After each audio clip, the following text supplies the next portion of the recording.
پەیامی کۆمیتەی ناوەندی کۆمەڵە بۆ ڕێزلێنان لە ڕۆژی پێشمەرگەی کۆمەڵە و 47 ساڵ نەریتی خۆڕاگری شۆڕژگێڕانە لە کوردستان.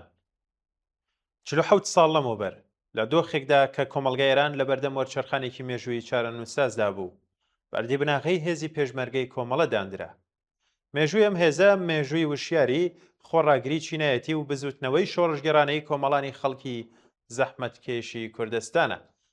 لە کۆتاییەکانی ساڵی 1350 هەتاویدا کۆمەڵانی خەڵکی ڕاپەڕی و لە شۆڕشێکی مەزنی جەماوەری کۆتوبەندی ستەمکاری و دیکتاتۆری پاشایەتیان تێکشکان بۆ ئەوەی دەرفەتێک بۆ ئازادی و ژیانی ئینسانی بەدەست بهێنن. بەڵام لە هەمان چرکە ساتی شیرینی ڕزگاریدا مۆتەکەی ترسناکی زاڵبوونی ڕژێمێکی تا سەر ئێسقان کۆنەپەرست دژە ژن و دوژمنی ئازادی کە هەنگاو بە هەنگاو خۆی بۆ زەوتکردنی دەستکەوتەکانی شۆڕژ ئامادە دەکرد سێبەری بەسەر ئاسمانی ئێراندا کێشە. لەم ناوەدا کوردستان بوو بە سەنگەرێکی پتە و لە بەرامبەر فاشیزمی ئاینی نوێدا، سەنگەرێکی کەچەکی بەرگری ڕەوای هێزی پێشمەرگەی ناوبوو.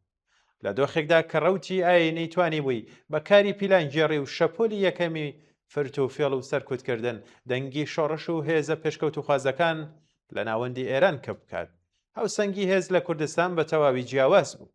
لە کۆمەڵگای کوردستاندا بەهۆی کاریگەری قوڵی بیر و باوەڕی چەپ و حزوری چالاکانی حیزبە سیاسیە خاوەن پێگە جەماوەریەکان و بە تایبەت بوونی کۆمەڵەش بە ئامانج و بەرنامە و استراتیژی سۆسیالیستیەوە، کۆنەپەرستی ئاینی هیچ جێگە و پێگەیەکی جەماوەری نەبوو.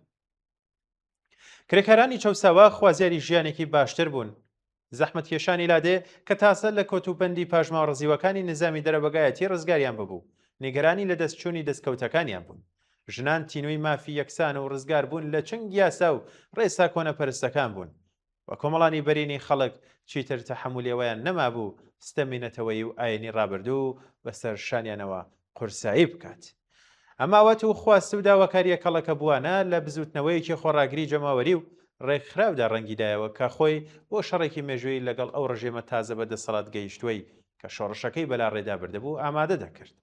لە سەرەتایان ڕوبەڕووبوونە و مێژوویەدا دەسەڵاتی ناوەندی هەوڵیدا بە پشتبەستن بە دەرەبەگ و خان و کۆنەپەرستە خۆجەیەکان کە لە شۆڕش بە ئاگابوونەوەی زەحمەتکێشان تۆقی بوون کۆمەڵگای کوردستان کۆنتڕۆڵ بکات. دەرەبەگەکان بە پێکهێنانی دەستەی چەکدار جوتیاران و زەحمەتکێشانی گوندەکانیان دەدایە بەر هەڕەشە و ئەزیەت و ئازار بۆ ئەوەی پەیوەندیە ڕزیوەکانی ئاغا و ڕاعیەت سەر لە نوێ زیندوو بکەنەوە. لە بەرامبەر ئەم پیلانە هاوبەشەی فێودالیزم و ڕژێمی ناوەندیدا کۆمەڵە داوای لە زەحمەتکێشانی کوردستان کرد خۆیان ڕێک بخەن و چەکدار بن. پێکهێنانی یەکێتیەکانی جوتیاران وەڵامێکی شۆڕژگێڕانە و جەماوەری بوو بۆ ئەم هەڕەشەیە. بەڕێکخراوبوونی جوتیاران و زەحمەتکێشان لەم یەکێتیانەدا و بەرگری چەکدارانە وشیارانە لە مافەکانی خۆیان دەستە و تاقمە چەکدارەکانی ئاغاکان لە کورتترین کادا تێکشکێنران و لە ناوبران. ئەمە یەکەم سەرکەوتنی گەورەی جەماوەری بوو کە نیشانیدا چەکی پێشمەرگە لە خزمەت ئازادی و ژیانێکی باشتری ئەم کۆمەڵگایەدایە. ئەو کەش و هەوا سیاسی دیموکراتیک و پڕ لە جۆش و خرۆشەی کە سەرتاسەری کۆمەڵگای کوردستانی داگرتە بوو، ئەم ناوچەی کردە سەنگەرێکی پتە و بۆ ڕزگارکردن لە بەردەوامبوونی شۆڕشی سەرتاسەری ئێران، پەرەسەندنی خێرای نەفوزی سیاسی و کۆمەڵایەتی کۆمەڵە و گەشەکردنی توانە و پۆتەنسیێلی بێوێنەی لە بەسیج و ڕێکخستنی جەماوەر لە چەندین ڕووداوی مێژووی و بێوێنەدا ڕەنگیدایەوە. کۆچی مێژووی خەڵکی مەریوان کە وەک نمونەیەکی درەوشاوە لە خۆڕاگری مەدەنی و ڕێکخراوەی جەماوەر لە بەرامبەر حوزوری نظامی ئەرتەش و سوپای پازداران تۆمار کرا.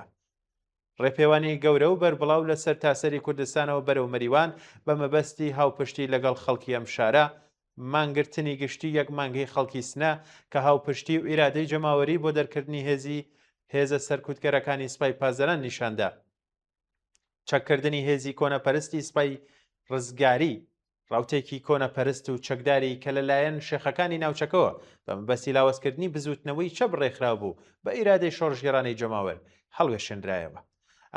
ئەم داینامیکە شۆڕژگێڕانە دەستکەوتە دیموکراتیکەکان و ئاسوەیەکی ڕادیکاڵی کە کوردستان خست بێ بەردەمدا هاتووی شۆڕشی ئێران هەرگیز بۆ ڕژێمی ئیسلامی جێگەی قوبوڵکردن نەبوو. کۆماری ئیسلامی دوای ماوەیەک لە فریوکاری مانۆڕی دیپلۆماتی و کاتکڕین هەموو دەرگاکانی گفتوگۆ و دانوستانی داخست. ئەوان پێش هێرشی سەرتاسەری بەڕێک خستنی کۆمەڵکوژیە ترسناکەکانی وەکو کوشتاری دڕندانەی خەڵکی بێتاوانی گوندەکانی قارنێ و قەڵاتان سیمای جینایەتکارانەی خۆیان نیشاندا.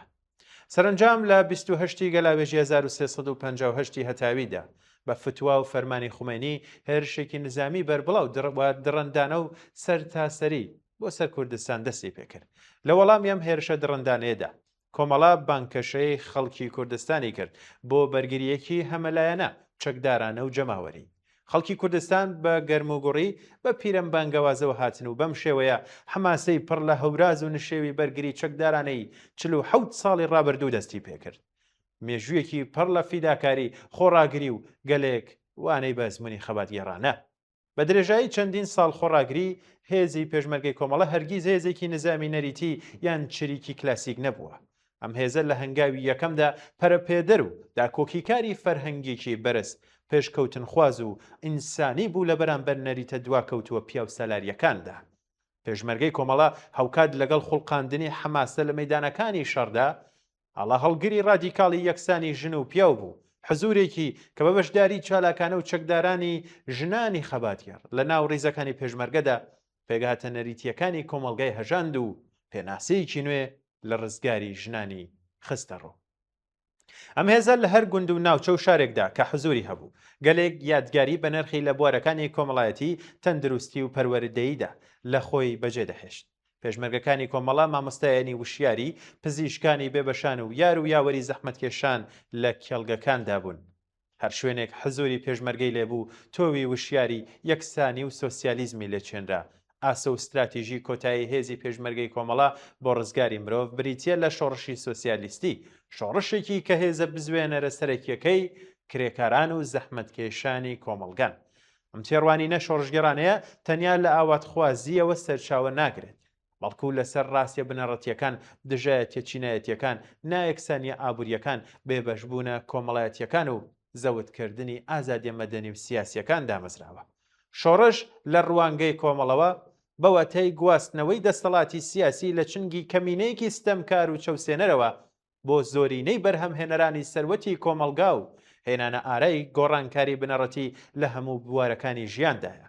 هەر بەم هۆیەوە هێزی پێشمەرگە کۆمەڵانی خەڵک بێ ئەرک ناکات و ئەوان تەنیا لە چاوەڕوانی سەرکەوتنی نیزامی پێشمەرگەکاندا ڕناگرێت، بەڵکو بە پێچەوانە و متمانە بەخۆبوون ڕێکخستنی سربەخۆ و پشتبەستن بە هێزی لە بنەهاتووی زەحمەتکێشان لە کۆمەلگادا بەهێز و جێگیر دەکات. یەکێک لە بەرهەمە مێژووی و ژیان بەخشەکانی بەرگری چەکدارانە لە کوردستاندا بریتی بوو لە دروستکردنی چەترێکی ئەمنیەتی بۆ گەنجانی ناوچەکە لە کاتی شەڕی ماڵوێرانکەر و کۆنەپەرستانەی 8 ساڵەی نێوان ئێران و عێراق لە ساڵانی 1359 بۆ 1367 هەتاوی و بوونی ناوچە ئازادکراوەکان و ڕیزی پتەوی پێشمەرگەکانی کۆمەڵە دەرفەتێکی گونجاوی ڕەخسان بۆ ئەوەی گەنجانی کوردستان لە جیاتی ئەوەی وەک گۆشتی بەردەمی تۆپ ڕەوانەی بەرەکانی شەڕی کۆنەپەرستانە بکرێن بێنە ناو ڕیزەکانی بەرگریەکی دادپەروەرانە پێشکەوتن خواز و ڕزگاری خوازەوە. ئەم هێزە بە فیداکاریە پێشومارەکانی خۆی و بە زیندوو ڕاگررتنی ورەی خۆڕاگری گیانی زۆر مرۆڤی لە تیاچوون لە تەنووری ڕشاردا ڕزگار کرد. لە ئەنجامی ئەم خۆڕاگریە ڕێکخراوەدا کۆمەلگای کوردستان لە ماوەی ئەو 8 ساڵە شەڕە ماڵوێرانکەرەدا بە بەراورد لەگەڵ شوێنەکانی تری ئێران زیانی مادی مرۆیی زۆر کەمتری بەرکەوت. ئەگەرچی لە ماوەی زیاتر لە 2 دەی ڕابردوودا پێشمەرگەکانی کۆمەڵە لە پێناو هەڵسەنگاندنی بابەتیانە لە دۆخی نوێ دەستیان نەبردۆ بۆ چالاکی نظامی هێرشبەرانە دش بە هێزەکانی کۆمەری ئیسلامی. بەڵام ئەم بابەتە هەرگیز بەواتای چوونەژێ پرسیاری ڕەوای ڕەسەنایەتی و پێویستی مێژووی بەرگری چەکدارانە لە چوارچێوەی مافی بەرگری ڕەوا لە استراتیژی ئێمەدا نەبووە و نییە. واقعەتی بابەتی مێژوو ئەوەیە کە خەباتی چەکدارانە هەرگیز بژاردەی یەکەمی خەڵکی کوردستان نەبوو، بەڵکو بەهۆی هێرشی دڕندانەی ڕژێمەوە بەسەر کۆمەلگادا سەپێنرا. خەڵک ئازادیان دەویست و چونکە پێداگەر بوون لەسەر ئەوەی بەرگری لە دەستکەوتە دیموکراتیەکانی شۆڕشی خۆیان بکەن، ناچار بوون چەک هەڵبگرن. ئەوان پەنایان نەبردە بەر تۆند و تیژی، بەڵکو لە بەرامبەر بێبەزێ یارنەترین دەستگای سەرکوتی مێژووی هاوچەرخ داوەستانەوە و بەرگریان لە کەرامەتی ئینسانی خۆیان کرد. لە هەمان ساڵەکانی سەرەتاشدا کاتێک پێشمەرگەکان بۆ ماوەیەکی کورد هێزەکانی ڕژیمیان ناچار بە پاشەکشە کرد و کوردستانیان ئازاد کرد، نمونەی گەلێکی بێوێنە و بە نرخیان لە ژیانی مەدەنی شۆڕاکان ئازادەی ڕادەربڕین و بەڕێوەبردننی دیموکراتی کۆمەلگا نیشاندا کە مۆدلێکە بۆ داهاتووی تەواوی ئێران. ئەمڕۆ کۆمەلگای وشیاری کوردستان بە کۆڵەبارێک لە ئەزمموی بەنرخی مێژوویەوە خەریکەی داڕشتنی شێوازی نوێ و گەشە سندوتری خەباتی جەماوەریە. مانگرتنە سیاسیە گشتی یەکگرت و بەربڵاوەکان ئەمڕۆ بوونەتە چەکێکی کارامە جێگیر و کاریگەر دژ بەدەسەڵات. شێوازێکی خەبات کە بە کەمترین تێچووی مرۆی زۆرترین دەستکەوتی سیاسی و ڕێکخستنی هەیە.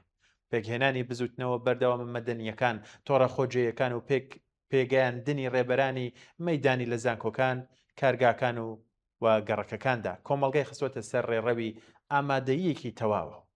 ڕنگدانەوەی شکۆداری ئەم ئامادەیە لا خێزی شۆڕژگێڕانەی ژنژیان ئازادیدا بەڕوونی خۆی نیشاندا.